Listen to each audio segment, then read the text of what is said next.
كثيرا. أما بعد فأعوذ بالله من الشيطان الرجيم. بسم الله الرحمن الرحيم. ويطيعون الله ورسوله أولئك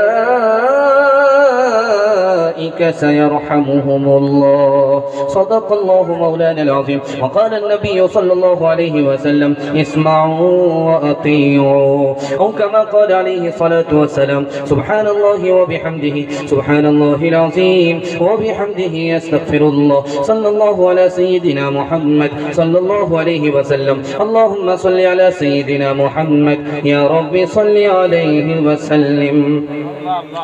آنے سے محمد کے انسان میں کمال آیا، ہلچل سی مچی ہر سو باطل پہ زوال آیا.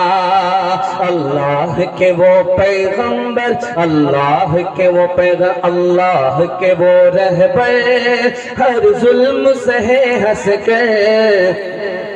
اللہ کے وہ رہبر ہر ظلم سہے ہنس کر، چہرے پہ شکن آئی نہ ان کو جلال آیا.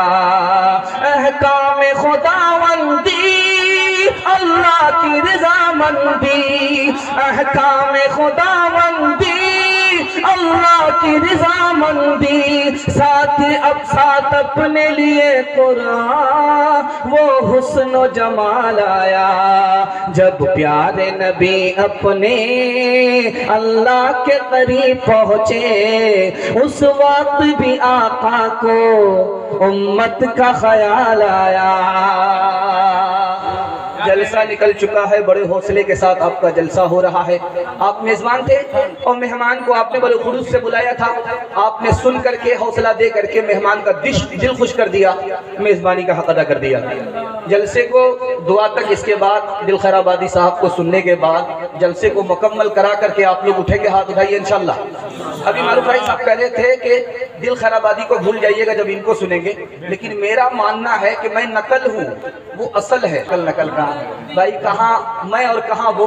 خیر، میرا یہ حسن ظن ہے، میری یہ عقیدت ہے جس کی بنیاد پر میں کہہ رہا ہوں. 3 سوالوں سے میں پیغام کو شروع کرنے کے لیے جا رہا ہوں.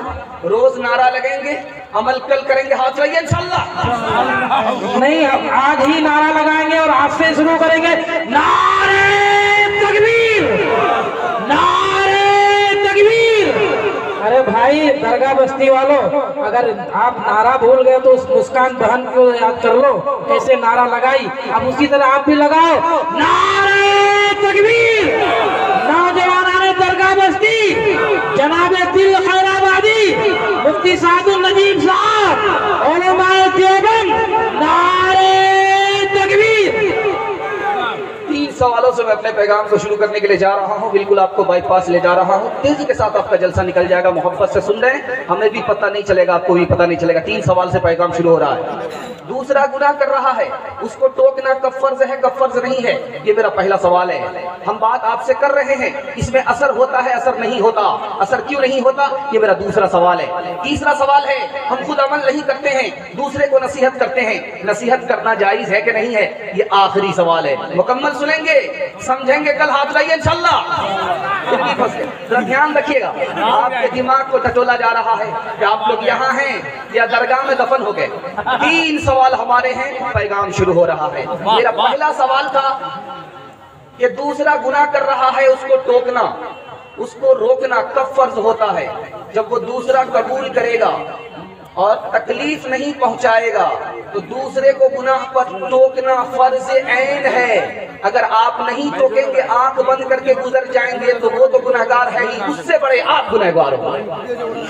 دوسرا سوال تھا کہ ہم آپ سے بات کر رہے ہیں، آپ سن لیں، ہماری بات کا اثر کیوں نہیں ہوتا؟ 3 وجہ سے اثر نہیں ہوتا. ہم جس نیت سے بات کر رہے ہیں وہ نیت ہی ٹھیک نہیں ہے. ہم اپنے کو دیندار سمجھ رہے ہیں، آپ کو بددین سمجھ رہے ہیں، اس لیے اثر نہیں ہو رہا ہے. اور جس طریقے سے ہم آپ سے بات کر رہے ہیں وہ طریقہ ہی غلط ہے. ہم آپ کو تانا مار رہے ہیں، آپ کو نرمی سے سمجھا نہیں رہے، حوصلہ نہیں دے رہے ہیں، اس لیے ہماری بات کا اثر نہیں ہے. جو بات ہم آپ سے کر رہے ہیں وہ بات ہی غلط ہے، صحیح بات نہیں ہے، اس لیے بات کا اثر نہیں ہو رہا.